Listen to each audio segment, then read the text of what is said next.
Franco. Ohere chicken seasoning. Sawo tutu. Uchi. Ana wo ye akoko nam ho bibia. Fakakra som. Froye no. Ohere stew seasoning ba mama jeta. Jollof no. Ohere jollof seasoning ma no hwam no odew. Fried rice no kra die. Ohere fried rice seasoning. E ma me fredwa frede. Aponchin kakra no. Me do ohere go seasoning na ye. Asam na se mira. Ohere seasoning powder. Ya wani beef, shrimp, noodles. Any dia keke eka. Ano so de aduane me hwam ne den. Obedie dibio. Enti obapa. Ohere spices abama yen. Aduane no aye de efise. Ni die ne nso. Aye de. Ohere spices. Dey. E wo dwa hodomu. Eto phone for 020-780-5398 and 0244-525908. FDA agi edwedien kratoi atum. Yada so se waka ye ho na ye twa ye ho tew aba afe ye mbonwura ensam no enchiremu ankasa. Ye fiase ewo mampanyini John Dramani Mahama asoeye. Na wode nsem bia todwa enano arehosam a esiye ewo Burkina Faso enam so ema ebinum ahwere wo monkwa bebrenu a eprepra no ena dwumadie bia ekoso a eno eye Tree Crop 2026 Summit ena afe exhibition eho ena mampanyini ede nsem bi todwa se safo ni nyina wo mabusuafo nyina hyeden esanse we ya asem bia yeyi ani kura gusu a enye yie esanse emu orempa na wode nsem foforo bi atodwa se enei wo mo hye eye Ghana aminu ogusu a eye ahoboa se ne ebe ya wo mo betu fa na chese wo no makwakwapie mu ewo Burkina Faso na omanfo a wo mo eprepra wo mo eje ayarehwe wo honom no wo befa wo mo afri Burkina Faso mani mu na wode wo mo aba oman Ghana mu se ne ebe ya adokotafo betumi egina won so na wahwe ama wo mo ho atowonum. Incident has shown what the threat of instability and insecurity is to our regional integration and trade. As has been the tradition over decades, we trade amongst ourselves, and so agricultural products from Ghana are traded into Burkina Faso, and agricultural products from Burkina Faso, Niger, onions, tomatoes. Recently, some traders from Ghana went to Burkina Faso to buy tomatoes, and they were ambushed in a village where they were transacting, and armed insurgents, terrorist armed groups attacked, and unfortunately we lost a number of our compatriots. Happily, there are few survivors, and so the Ghana army is arranging to medevac them from Burkina Faso so that those who are injured can continue to receive treatment here in Ghana. And so on behalf of government and people, we express our condolences to the families of those who were either killed or have been injured. Na asuhwa mampanyini koso adensem foforo etu edwa we nu okasa de fa kokko ho nsemo se aban no ate ebo ne so no na wo kire mu se wo nukro ya wo ye mampanyini no kra no sabra wo kasa yi kokko akuafo no no nso eka ho bi enu nti kwan bi so no no nso so aha ne yie pa sei ena mampanyini ede no nso etudwa. I planted cocoa on the 50 acres, so I'm a cocoa farmer. And so when the price was reduced by government, it affects me too. I want to be able to empathize with farmers so that when we take any policy decision, we know that it has an effect on farmers and we feel it ourselves. If there's no fertilizer, if the price is expensive, I feel it myself because I also buy fertilizer. Na ni krakra monu mampanyini sade nsam foforo tujaa we ye futu a wode kɔ ede amate mamuni bia se wo mo enhwe na wontumi enye mfudie kyese wo mo enuanua enuane na wokaye no aya ne sesede no sanso di biom eta aso a wo kyerɛ se ebedu mre bi no ansakra na sare shafo se wo sesa na aban mu empanyufo a wo honom no na ne ye behwɛ se asowu asomasi a na obenten kura wo pesa wo ba no aso koko wana se farmer ye ka ho asemi wo bi woni bi dia na ne na kyese wafa ukura na kyese wo konya dia wode sa dibre no ede be ma sei ena mampanyini ede sansam no eto edwa. I recently acquired another 100 acres of land, and this time I've dedicated it to oil palm. And so we've planted the oil palm, we're putting in the irrigation system, and so I'm endorsing Andy's suggestion. When I'm going to do a reshuffle, the mitigating factor will be that you must have a farm. So public servants, ministers, priests, clergymen, traditional rulers, everybody, try and do some agriculture. Just next door in Cote d'Ivoire, almost every public servant, has a farm. And so let's take agriculture seriously. We must walk the talk, we must lead by example. We can't just always talk and say people should go back to the land when you yourself are not going back to the land. And you're not Mampanyini John Dramani Mahama and at what say no. And some Neswa na ye call Electricity Company of Ghana and Krabate was Santimantemu. Na Electricity Company of Ghana and Krabate was Santimantem no modia babe to just say enchekra. Yadia say en Kaniano ebesha siene dundum kakra. Na womu chra womu sim no musi weno enyadia say a yebuapaye ne mumuno eyensi ajume huahia enunti ewose banisa. Wonipa wadi sansem wenyina etuja eye public relations officer Emma Electricity Company of Ghana Nenkrabate no wa Santimantemu eye Mr. Benjamin Obinenchi wo kasa ena wo say esan say abanyi eye Santase runabout ne kwan no ntino eho akwa kohia say eye ECG wo mo post huduo mienu a wo mo de adwuma no wo mo yi efri sa bia ye ho no menu nti ene no ebeman kanea no edundum no na wo sanso editu dwa say ansana wo bedun kanea no wo mo behwe say donhwere aduo what aduo so emienu achi no wo mo de baba bebo manfo nyina akokọ na wo maka akiro manfo amo manfo ada wo mo say ye ba benunum enkanea no wo mo say wo mo ye we nyina esan say ekwan no ye na ekwan na wo mo ye na yade say Electricity Company of Ghana wo mo process wo no yade say aka no enye enonko a eno mo beye wo ko wo mo platforms ahodo so sanso eno mo WhatsApp channels so a wo mo behwe say bra no wo mo de update ahodo ebegu ha mo manfo. The construction of the Santase runabout to the Awojuanabout Dua Road. Yes, we have some high tension poles over there and some low LV poles as well. That because of the expansion of the road, I have to relocate. And in fact, the contract has been awarded already. And next week, Tuesday, we'll start the relocation process. But yes, there will be some outages, but we intend to minimize the outage so that we will not put the entire line off. Then again, we would have to inform our church customers as well, because per the PRC airline that we work with, we have to inform our customers since their plan works 72 hours. So hopefully the first outage for next week Tuesday, the announcement will come out by Friday, and it will send constant reminders to our customers as well. Nowadays, we've made sure we try to get closer to our church customers.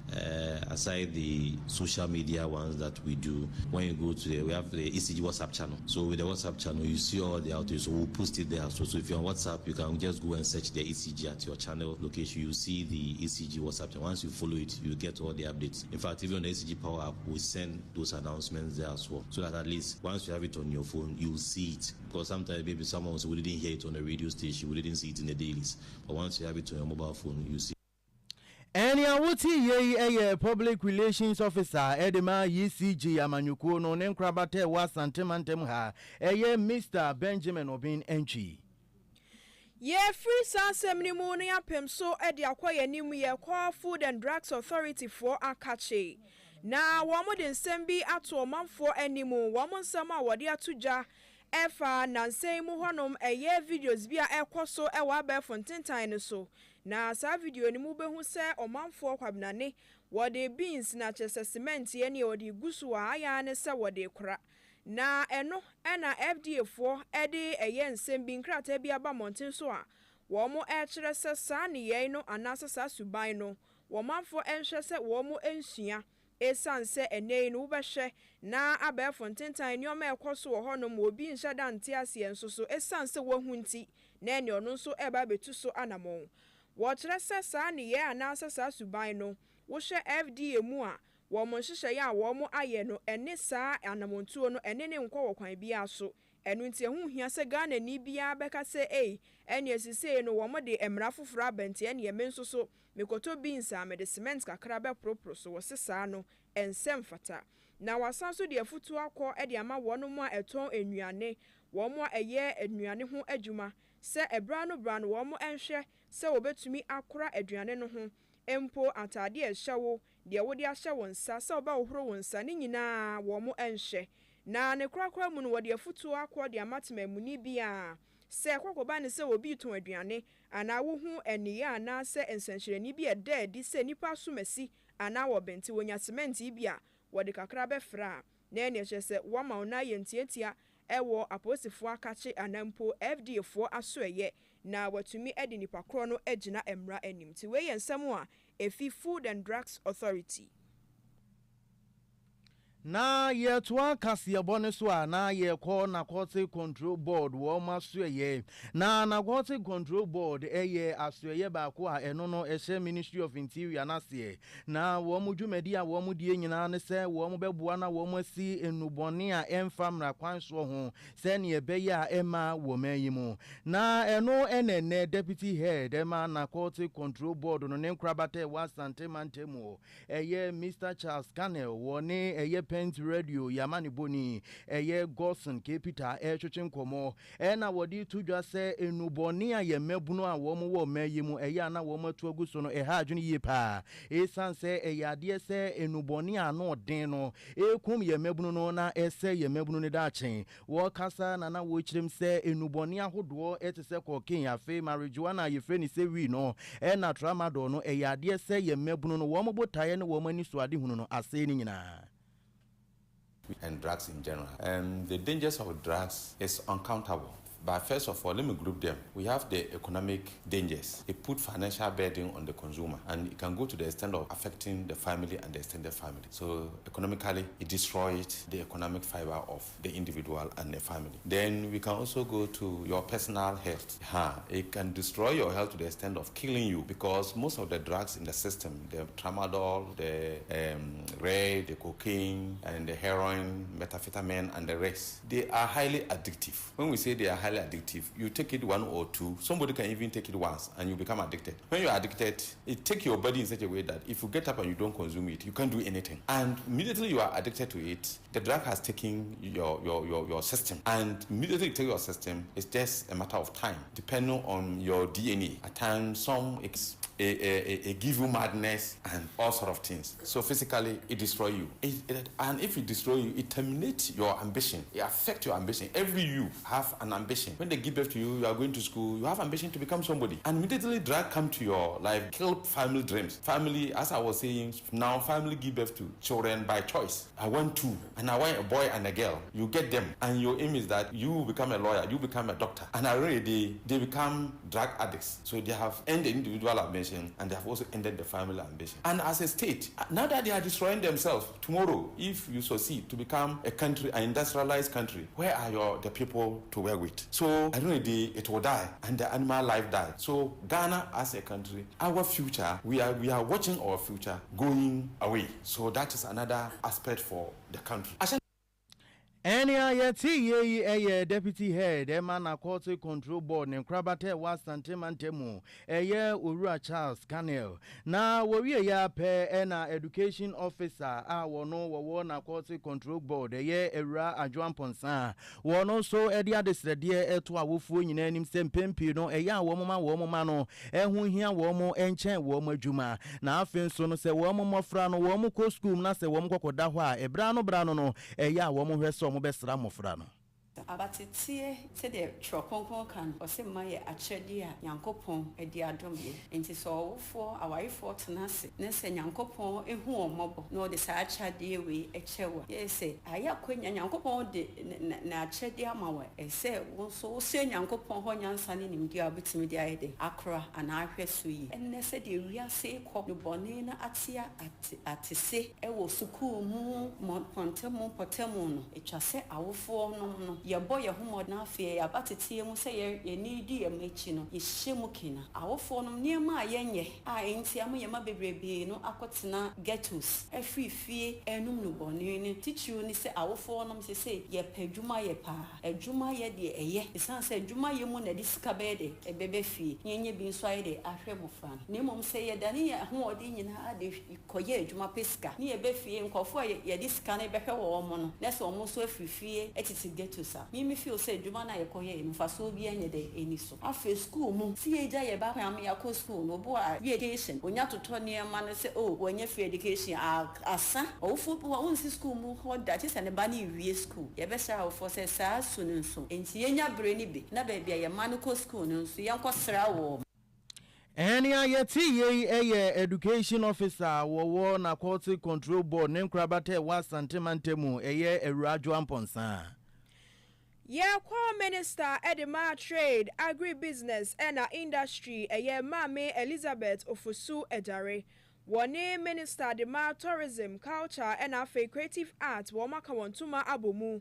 Na nyina ne se woma yenhyiamudie bi won kranpuni mantamu ya asahyiamudie no ase ne womoto nsafre wonu mu eyefugu batakari se womo emra na wontoato adwene na afi womo enhwe ekwan a obetumi aboa na fugu industry no chese etumi akwanenim edi asense ne emprempren etie no na sadwumadie no ase no ena Mame Gomashi Mame Abla Jifa Gomashi wono Minister Dema Tourism, Culture and Creative Arts wodin sembi etu eja se enei womafo sembi a womo eka se mampanyini se waboso anase waka se fugu no Wednesday bia wukwade bia obi anhye no na akwakoye se womo epese kwan bi so no womo egu kente animu ase anase kente eja no eba fom eno na mami kire se ntesa esanse ye nyina ye Ganafo na ye hwemu krampa we no ebeboa ama ye din Ghana no atrete ni hyiemu nti womo a eka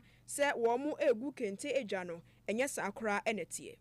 Spoke here me promoting me join the President Mahama I'm here promoting and because me free North baby but Ghana wealth, Ghana identity, Ghana heritage and here promote Woko Bonura it has nothing to do with tribe it's about the identity of Ghana say free North na say the umpuntu beba the job opportunity aba the identity aba and here we have to rally around it yenka say emfi ho na person ogu kente na me gu kente na agozimo fomedi dey igu kente a agotimo fomedi dey yengu no yebegu na nkasanke ya ratify say yemfanto UNESCO so say yendia abam yenya baako around fugu no esanse ono so the identity bia ba a create economic opportunity it's going to create a lot of opportunities ama nipa bebre.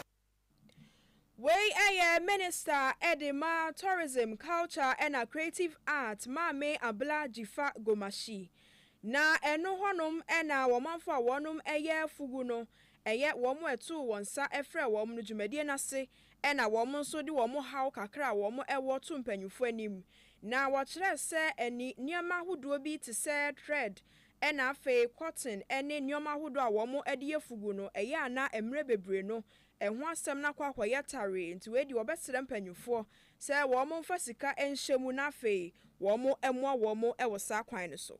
Ye face wo honom ene ahoma no ase secondly ene finance se dollar kosoro pe na ahoma no akosoro ebefiri aduru ya honom no ye ntimi nton fan ye edwuma bi tisa ka ye pi nya mo afiri ahoma no ho a ebeboa ya honom ene babi a ye betena ye edwuma no ankasa ebehia nti ye be pa honorable minister acha se wo mommoa ye ewo ya honom no ene ne haye na ye ntimi mo na edwuma no nkosoro enye sa open weaving dia yesi apa wef o outimi hu se ye ntoma. The smoke industry is lacking what we call a common market, and this common market is what is maybe suppressing some of these producers. If you are not in a confined place, in order to have maybe a training center, a sales center, and also maybe a museum to showcase this kind of products, I think it might not go far. So we are hoping and praying that the government will look into it, and then we have a museum or a smoke village established for the smoke industry, so that anywhere, any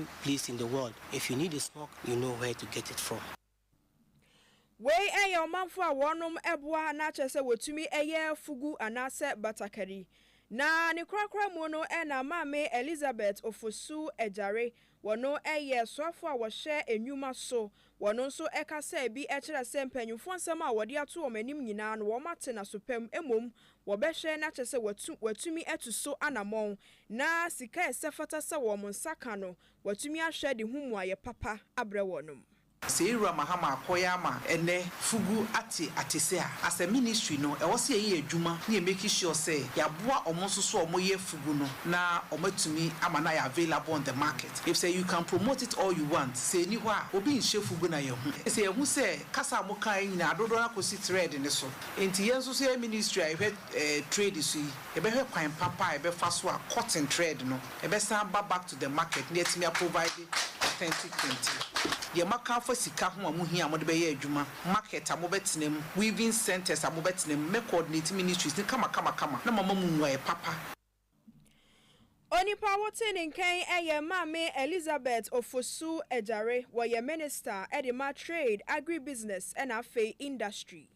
Na ye free sansensem ni mu ana ye de ani kire mu ewo ofen so ache ase no no wa sante mantemu na wodi wani na kokopie mu ho a eni awrehosem bi asi wo ho na awrehosem nyina ne se yesi abrantie bi a wo no wanya mfinhia ne be se aduonu baako a wo mo susu se wo no de wo anom no boni ya masese no afa na adwuni mabrantie yi na no da wo no wo maame enya asem kakra bi akra chi twese kan de sie wo maame so wo de atwitwa wo maame se ten ya mami afemu ahwere ne nkwa na wo mena wotwitwa maame na maame ne tia mu obinyimi o na maame ne ba wo no nso wo ho ne yeso wo no nso wafuo mu wo no nso te sa asem no wodi mirika na wo bedru fie wo no nso yesusu se wo no nso no wanya mfinhia aduonu baako saa te se wonua ya na wo bedru fie na wonua yi watwitwa maame no maame da mo jem no maame na wuo no wonua yi hu na pe wo sha ase wo ma ase kan ne so eni odi firi maame so no ode kɔ ne so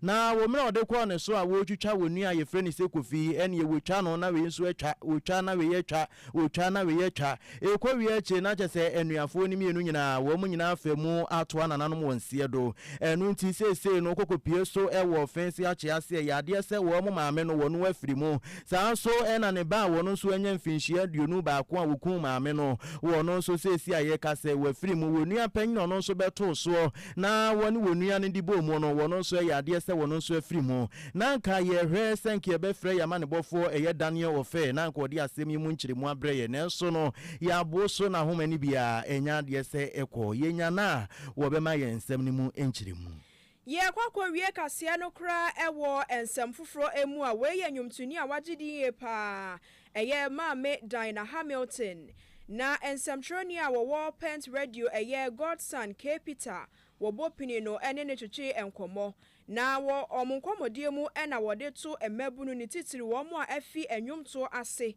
ena wo kire wo mu se eba no se osofo bi ekwakogina pulpit so na kyese waka nyame asem no saa pepepe ena wo nso so wo fa de to wo se wo to Kristo nwumu a saa ena tienti esese ebra no wo mo hwese wo mo nwumu a wo mo eto no nya nwumu a wo bo mo tirim na emom ne ho konkron ahye wo nom na afei wo ma won kwan se wo mo ento. He used to say, if you want to follow him, you take up the cross and you follow him. Until anything, so they can say, for the money and fee. I think so the mission is one to make up the cross and to follow him. I don't look like what I have been through. You turned my pit into a well.